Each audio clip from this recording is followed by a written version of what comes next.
Chapter 14. Dr. Dorian. The next day was Saturday. Fern stood at the kitchen sink drying the breakfast dishes as her mother washed them. Mrs. Arble worked silently. She hoped Fern would go out and play with the other children, instead of heading to the Zuckerman's barn to sit and watch the animals. "Charlotte is the best storyteller I ever heard," said Fern, poking her dish towel into the cereal bowl. "Fern," said her mother sternly, "you must not invent things. You know spiders don't tell stories. Spiders can't talk." "Charlotte can," replied Fern. "She doesn't talk very loud, but she talks." "What kind of story did she tell you?" asked Miss Arble. "Well," began Fern, "she told us about a cousin of hers who caught a fish in her web. Don't you think that's fascinating?" "Fern, dear, how would a fish get caught in a spider's web?" said Miss Arble. "You know it couldn't happen. You're making this up." "Oh, it happened all right," replied Fern. "Charlotte never fibs. This cousin of hers built a web across a stream. One day she was hanging out around the web, and a tiny fish leaped into the air and got tangled in the web. The fish was caught by one fin. Mother, its tail was wildly thrashing and shining in the sun. Can't you just see the web sagging dangerously under the weight of the fish? Charlotte's cousin kept slipping in, dodging out, and she was beaten mercifully over the head by wildly thrashing fish, dancing in, dancing out, throwing. "Fern!" snapped her mother. "Stop it! Stop inventing these wild tales." "I'm not inventing," said Fern. "I'm just telling you the facts." "What finally happened?" asked her mother, whose curiosity began to get the best of her. "Charlotte's cousin won. She wrapped the fish up. Then she ate him when she got good and ready. Spiders have to eat the same as the rest of us." "I suppose they do," said Miss Arble vaguely. "Charlotte has another cousin who is a balloonist. She stands on her head and lets out a line and is carrying aloft in the wind. Mother, wouldn't you simply love to do that?" "Yes, yes, I would, come to think of it," replied Miss Arble. "But Fern, darling, I wish you would play outdoors today instead of going to Uncle Homer's barn. Find some of your playmates and do something nice outdoors. You're spending too much time in that barn. It isn't good for you to be alone so much." "Alone?" said Fern. "Alone? My best friends are in the barn cellar. It is a very sociable place, not at all lonely." Fern disappeared after a while, walking down the road toward Zuckerman's. Her mother dusted the sitting room. As she worked, she kept thinking about Fern. It didn't seem natural for a little girl to be so interested in animals. Finally, Miss Arble made up her mind. She would pay a call on old Dr. Dorian and ask his advice. She got in the car and drove to his office in the village. Dr. Dorian had a thick beard. He was glad to see Miss Arble and gave her a comfortable chair. "It's about Fern," she explained. "Fern spends entirely too much time in the Zuckerman's barn. It doesn't seem normal. She sits on a milk stool in the corner of the barn cellar near the pig pen and watches animals hour after hour. She just sits and listens." Dr. Dorian leaned back and closed his eyes. "How enchanting," he said. "It must be a real nice and quiet down there. Homer has some sheep, hasn't he?" "Yes," said Miss Arble. "But it all started with that pig we let Fern raise on a bottle. She calls him Wilbur. Homer bought the pig, and ever since it left our place, Fern has been going to her uncle's to be near it." "I've been hearing things about that pig," said Dr. Dorian, opening his eyes. "They say he's quite a pig." "Have you heard about the words that appeared in the spider's web?" asked Miss Arble nervously. Yes, replied the doctor. Well, do you understand it? Asked Miss Arble. Understand what? Do you understand how there could be any writing in the spider's web? Oh, no, said Dr. Dorian. I don't understand it. But for that matter, I don't understand how a spider learned to spin a web in the first place. When the words appeared, everyone said they were a miracle, but nobody pointed out that the web itself is a miracle. What's so miraculous about a spider's web? Said Miss Arble. I don't see why you say a web is a miracle. It's just a web.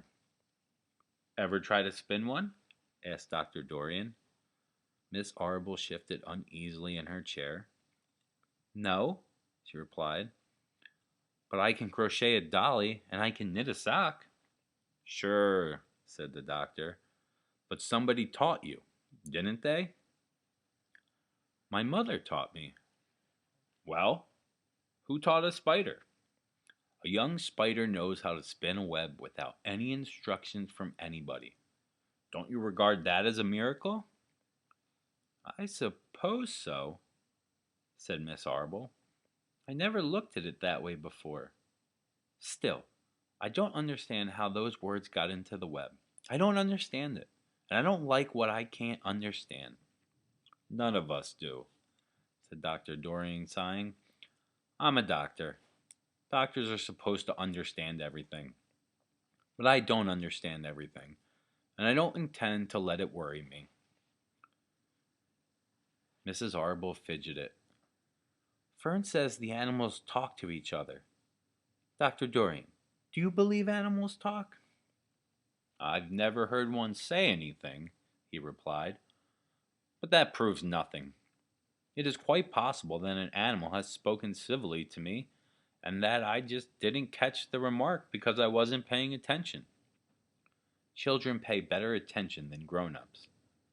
If Fern says that the animals in Zuckerman's barn talk, I'm quite ready to believe her. Perhaps if people talked less, animals would talk more. People are incessant talkers. I can give you my word on that. Well, I feel better about Fern, said Miss Arble. You don't think I need to worry about her? Does she look well? Asked the doctor. Oh, yes. Appetite good? Oh, yes, she's always hungry. Sleep well at night? Oh, yes. Then don't worry, said the doctor. Do you think she'll ever start thinking about something besides pigs and sheep and geese and spiders? How old is Fern? She's 8.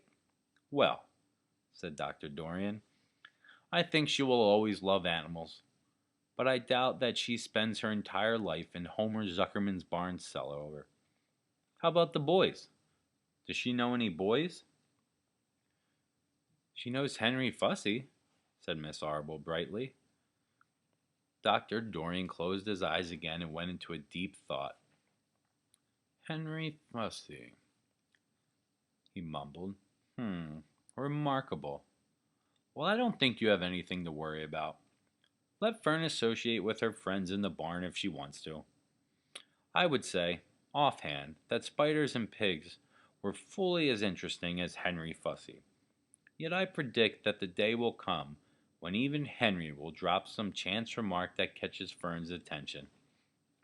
It's amazing how children change from year to year. How's Avery? He asked, opening his eyes wide. Oh, Avery, chuckled Miss Arble. Avery is always fine. Of course, he gets into the poison ivy and gets stung by wasps and bees and brings frogs and snakes home and breaks everything he lays his hands on. He's fine. Good, said the doctor. Miss Arble said goodbye and thanked Dr. Dorian very much for his advice. She felt greatly relieved. Chapter 15. The Crickets. The crickets sang in the grasses. They sang the song of summer's ending, a sad, monotonous song. Summer is over and gone, they sang, over and gone, over and gone. Summer is dying, dying. The crickets felt like it was their duty to warn everybody that summertime cannot last forever. Even on the most beautiful days in the whole year, the days when summer is changing into the fall, the crickets spread the rumor of sadness and change. Everybody heard the song of the crickets. Avery and Fern Arbel heard it as they walked the dusty road. They knew that school would soon begin again. The young geese heard it and knew that they would never be little goslings again. Charlotte heard it and knew she hadn't much time left. Mrs. Zuckerman, at work in the kitchen, heard the crickets, and a sadness came over her too. Another summer gone, she sighed. Lurvy, at work building a crate for Wilbur, heard the song, and he knew it was time to dig potato. Summer is over and gone, repeated the crickets. How many nights till frost, sang the crickets. Goodbye, summer, goodbye, goodbye. The sheep heard the crickets and they felt so uneasy they broke a hole in the pasture fence and wandered up into the field across the road. The gander discovered the hole and let his family through, and they walked to the orchard and ate apples that were lying on the ground. A little maple tree in the swamp heard the cricket song and turned bright red with anxiety. Wilbur was now the center of attraction on the farm. Good food and regular hours were showing results. Wilbur was a pig any man would be proud of. One day, more than 100 people came to stand at his yard and admire him. Charlotte had written the word radiant, and Wilbur really looked radiant as he stood in the golden sunlight. Ever since the spider had befriended him, he had done his best to live up to his reputation. When Charlotte's Web said, "some pig," Wilbur had tried hard to look at some pig.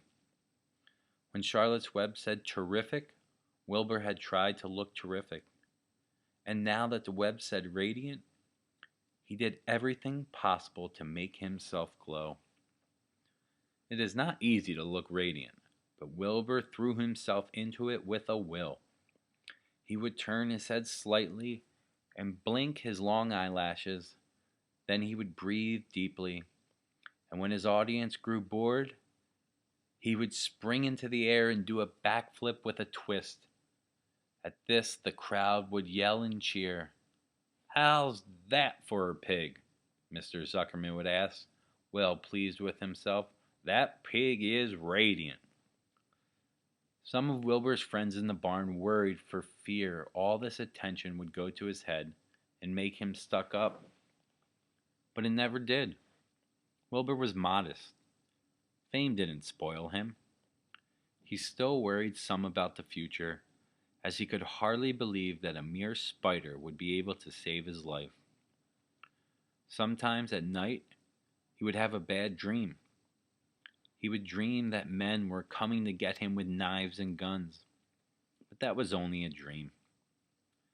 In the daytime, Wilbur usually felt happy and confident.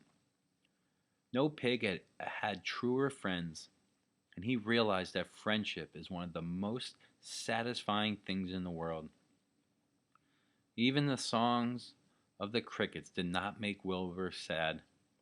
He knew it was almost time for the county fair, and he was looking forward to the trip. If he could distinguish himself at the fair and maybe win some prize money, he was sure Zuckerman would let him live. Charlotte had worries of her own, but she kept quiet about them. One morning, Wilbur asked her about the fair. "You're going with me, aren't you, Charlotte?" he said. "Well, I don't know," replied Charlotte. "The fair comes at a bad time for me. I shall find it inconvenient to leave home, even for a few days." "Why?" asked Wilbur. "Oh, I just don't feel like leaving my web. Too much going on around here. Please come with me, begged Wilbur. I need you, Charlotte. I can't stand going to the fair without you. You just got to come. No, said Charlotte. I believe I'd better stay home and see if I can get some work done. What kind of work? Asked Wilbur. Egg laying. It's time I made an egg sack and filled it with eggs. I didn't know you could lay eggs, said Wilbur in amazement.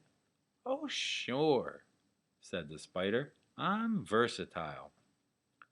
What does versatile mean? Full of eggs? Asked Wilbur. Certainly not, said Charlotte. Versatile means I can turn with ease from one thing to another. It means I don't have to limit my activities to spinning and trapping and stunts like that. Why don't you come with me to the fairgrounds and lay your eggs there? Pleaded Wilbur. It would be wonderful fun. Charlotte gave her web a twitch and moodily watched it sway. I'm afraid not, she said. You don't know the first thing about egg laying, Wilbur. I can't arrange my family duties to suit the management of the county fair. When I get ready to lay eggs, I have to lay eggs, fair or no fair. However, I don't want you to worry about it. You might lose weight. We'll leave it this way. I'll come to the fair if I possibly can. Oh, good, said Wilbur. I knew you wouldn't forsake me when I needed you most. All that day, Wilbur stayed inside, taking life easy in the straw. Charlotte rested and ate a grasshopper. She knew that she couldn't help Wilbur much longer. In a few days, she would have to drop everything and build the beautiful little sack that would hold her eggs. Chapter 16. Off to the fair. The night before the county fair, everybody went to bed early. Fern and Avery were in bed by 8. Avery lay dreaming that the Ferris wheel had stopped and that he was stuck at the top car. Fern lay dreaming that she was getting sick in the swings. Lurvy was in bed by 8:30. He lay dreaming that he was throwing baseballs at a cloth cat and winning a genuine Navajo blanket. Mr. and Mrs. Zuckerman were in bed by 9. Mrs. Zuckerman lay dreaming about a deep freeze unit. Mr. Zuckerman lay dreaming about Wilbur. He dreamt that Wilbur had grown until he was 116 feet long and 92 feet high, and that he had won all the prizes at the fair and was covered in blue ribbons, and even had a blue ribbon tied to the end of his tail. Down in the barn cellar, the animals, too, went to sleep early, all except Charlotte. Tomorrow would be fair day. Every creature planned to get up early to see Wilbur off on his great adventure. When morning came, everybody got up at daylight. The day was hot. Up the road, the Arable's house, Fern lugged a pail of hot water to her room and took a sponge bath. Then she put on her prettiest dress because she knew she would see boys at the fair. Miss Arable scrubbed the back of Avery's neck and wet his hair and parted it, and brushed it down hard till it stuck to the top of his head, all but about 6 hairs that stood up straight. Avery put on clean underwear, clean blue jeans, and a clean shirt. Mr. Arable dressed, ate breakfast, and then went out and polished his truck. He had offered to drive everybody to the fair, including Wilbur. Bright and early, Lurvy put clean straw in Wilbur's crate and lifted it into the pig pen. The crate was green, and in gold letters it said, Zuckerman's famous pig. Charlotte had her web looking fine for the occasion. Wilbur ate his breakfast slowly. He tried to look radiant without getting food in his ears. In the kitchen, Mrs. Zuckerman suddenly made an announcement. "Homer," she said to her husband, "I'm going to give that pig a buttermilk bath." "A what?" said Mr. Zuckerman. "A buttermilk bath. My grandma used to bathe her pig with buttermilk when it got dirty. I just remembered." "Wilbur's not dirty," said Mr. Zuckerman proudly. "He's filthy behind the ears," said Miss Zuckerman. "Every time Lurvy slops him, the food runs down the ears. Then it dries and forms a crust. He also has a smudge on one side where he lays in the manure." "He lays in clean straw," corrected Mr. Zuckerman. "Well, he's dirty, and he's going to have a bath." Mr. Zuckerman sat down weakly and ate a donut. His wife went to the woodshed. When she returned, she wore rubber boots and an old raincoat, and she carried a bucket of buttermilk, and a small wooden paddle. "Edith, you're crazy," mumbled Mr. Zuckerman, but she paid no attention to him. Together they walked to the pig pen. Mrs. Zuckerman wasted no time. She climbed in with Wilbur and went to work. Dipping her paddle in the buttermilk, she rubbed him all over. The geese gathered around to see the fun, and so did the sheep and lambs. Even Templeton poked his head out cautiously to watch Wilbur get a buttermilk bath.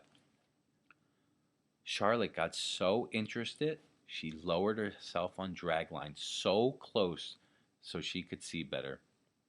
Wilbur stood still and closed his eyes. He could feel the buttermilk trickling down his sides. He opened his mouth and some buttermilk ran in it. It was delicious. He felt radiant and happy. When Miss Zuckerman got through and rubbed him dry, he was the cleanest, prettiest pig you ever saw. He was pure white, pink around the ears and snout, and smooth as silk. The Zuckermans went to change into their best clothes. Lurvy went to shave and put on his plaid shirt and his purple necktie. The animals were left to themselves in the barn. The 7 goslings paraded round and round their mother. "Please, please, please take us to the fair," begged a gosling. Then all 7 began teasing to go. "Please, please, please, please, please, please, please." They made quite the racket. "Children," snapped the goose, "we're staying quietly, idly at home. Only Wilbur Ilber is going to the fair." Just then Charlotte interrupted. "I shall go too," she said softly. "I have decided to go with Wilbur. He may need me. We can't tell what may happen at the fairgrounds. Somebody's got to go along who knows how to write. And I think Templeton better come too. I might need somebody to run errands and do general work." "I'm staying right here," grumbled the rat. "I haven't the slightest interest in fairs." "That's because you've never been to one," remarked the old sheep. "A fair is a rat's paradise. Everybody spills food at the fair. A rat can creep around late at night and have a feast. In the horse barn you will find oats that the trotters and pacers have spilled. In the trampled grass in the infield you will find old discarded lunch boxes containing foul remains of peanut butter sandwiches, hard-boiled eggs, cracker crumbs, bits of donuts, and particles of cheese. In the hard-packed dirt of the midway, after the glaring lights are out and the people have gone home to bed, you will find a veritable treasure of popcorn fragments, frozen custard dribblings, candied apples abandoned by tired children, sugar fluff crystals, salted almonds, popsicles, partially gnawed ice cream cones, and the wooden sticks of lollipops. Everywhere is loot for a rat, in tents, in booths, in haylofts. Why, a fair has enough disgusting leftover food to satisfy a whole army of rats." Templeton's eyes were blazing. Is this true? He asked. Is this appetizing yarn of yours true? I like high living, and what you said tempts me. It is true, said the old sheep. Go to the fair, Templeton. You will find the conditions at the fair will surpass your wildest dreams. Buckets with sour mash sticking to them, tin cans containing particles of tuna, fish, greasy paper bags stuffed with rotten. That's enough, cried Templeton. Don't tell me any more. I'm going. Good, said Charlotte, winking at the old sheep.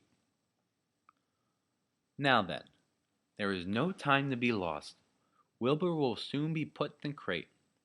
Templeton and I must get in the crate right now and hide ourselves. The rat didn't waste a minute. He scampered over to the crate, crawled between the slats, and pulled the straw up and over him so he was hidden from sight. All right, said Charlotte. I'm next. She sailed into the air and let out a drag line and dropped gently to the ground. She then climbed the side of the crate and hid herself inside a knothole and top board. The old sheep nodded. What a cargo, she said. The sign ought to say, Zuckerman's famous pig and 2 stowaways. Look out, the people are coming, umming, shouted the gander. Cheese it, cheese it, cheese it. The big truck with Mr. Arable at the wheel backed slowly down toward the barnyard. Lurvy and Mr. Zuckerman walked alongside. Fern and Avery were standing in the body of the truck, hanging on the sideboards. Listen to me, whispered the old sheep to Wilbur. When they open the crate and try to put you in, struggle. Don't go without a tussle. Pigs always resist when they're going to be loaded. If I struggle, I'll get dirty, said Wilbur. Never mind that. Do as I say. Struggle. If you were to walk into that crate without resisting, Zuckerman might think you were bewitched. He'd be scared to go to the fair. Templeton poked his head up through the straw. Struggle if you must, he said, but kindly remember that I am hiding down here in this crate, and I don't want to be stepped on, or kicked in the face, or pummeled, or crushed in any way, or squashed, or buffeted about, or bruised, or lacerated, or scared, or biffed. Just watch what you're doing, Mr. Radiant, when they shove you in. Be quiet, Templeton, said the sheep. Pull in your head. They're coming. Look, Radiant, Wilbur, lay low. Charlotte, talk it up, geese. The truck backed slowly to the pig pen and stopped. Mr. Arable cut the motor, got out, walked around to the rear and lowered the tailgate. The geese cheered. Miss Arable got out of the truck. Fern and Avery jumped to the ground. Miss Zuckerman came walking down from the house. Everybody lined up at the fence and stood for a moment, admiring Wilbur and the beautiful green crate. Nobody realized that the crate already contained a rat and a spider. That's some pig, said Miss Arable. He's terrific. He's very radiant, said Fern, remembering the day he was born. Well, said Miss Zuckerman, he's clean, anyway. The buttermilk certainly helped. Mr. Arable studied Wilbur carefully. Yes, he's a wonderful pig, he said. It's hard to believe that he was a runt of the litter. You'll get some extra good ham and bacon, Homer, when it comes time to kill that pig. Wilbur heard these words, and his heart almost stopped. I think I'm going to faint, he whispered to the old sheep who was watching. Kneel down, whispered the old sheep. Let the blood rush to your head. Wilbur sank to his knees, all radiance gone. His eyes closed. Look, screamed Fern. He's fading away. Hey, watch me, yelled Avery, crawling on all fours into the crate. I'm a pig, I'm a pig. Avery's foot touched Templeton under the straw. What a mess, thought the rat. What fantastic creatures boys are. Why did I let myself in for this? The geese saw Avery in the crate and cheered. Avery, you get out of this crate this instant, commanded his mother. What do you think you are? I'm a pig, cried Avery, tossing handfuls of straw into the air. Oink, oink, oink. The truck is rolling away, Papa, said Fern. The truck, with no one at the wheel, had started to roll downhill. Mr. Arble dashed to the driver's seat and pulled the emergency brake. The truck stopped. The geese cheered. Charlotte crouched and made herself as small as possible in the knothole so Avery wouldn't see her. Come out at once, cried Miss Arble. Avery crawled out of the crate on his hands and knees, making faces at Wilbur. Wilbur fainted. The pig is passed out, said Miss Zuckerman. Throw water on him. Throw buttermilk, suggested Avery. The geese cheered. Lurvy ran for a pail of water. Fern climbed into the pen and knelt by Wilbur's side. It's sunstroke, said Zuckerman. The heat is too much for him. Maybe he's dead, said Avery. Come out of that pig pen immediately, cried Miss Arble. Avery obeyed his mother and climbed into the back of the truck so that he could see better. Lurvy returned with the cold water and dashed it on Wilbur. Throw some on me, cried Avery. I'm hot too. Oh, you keep quiet, hollered Fern. Keep quiet. Her eyes were brimming with tears. Wilbur, feeling the cold water, came to. He rose slowly to his feet while the geese cheered. He's up, said Mr. Arble. I guess there's nothing wrong with him. I'm hungry, said Avery. I want a candied apple. Wilbur's all right now, said Fern. We can start. I want to take a ride in the Ferris wheel. Mr. Zuckerman and Mr. Arble and Lurvy grabbed the pig and pushed him headfirst into the crate. Wilbur began to struggle. The harder the men pushed, the harder he held back. Avery jumped down and joined the men. Wilbur kicked and thrashed and grunted. Nothing wrong with this pig, said Mr. Zuckerman cheerfully, pressing his knees against Wilbur's behind. All together now, boys. Shove! With a final heave, they jammed him into the crate. The geese cheered. Lurvy nailed some boards across the end so Wilbur couldn't back out. Then, using all their strength, the men picked up the crate and heaved it aboard the truck. They did not know that under the straw was a rat, and inside the knothole was a big gray spider. They only saw the pig.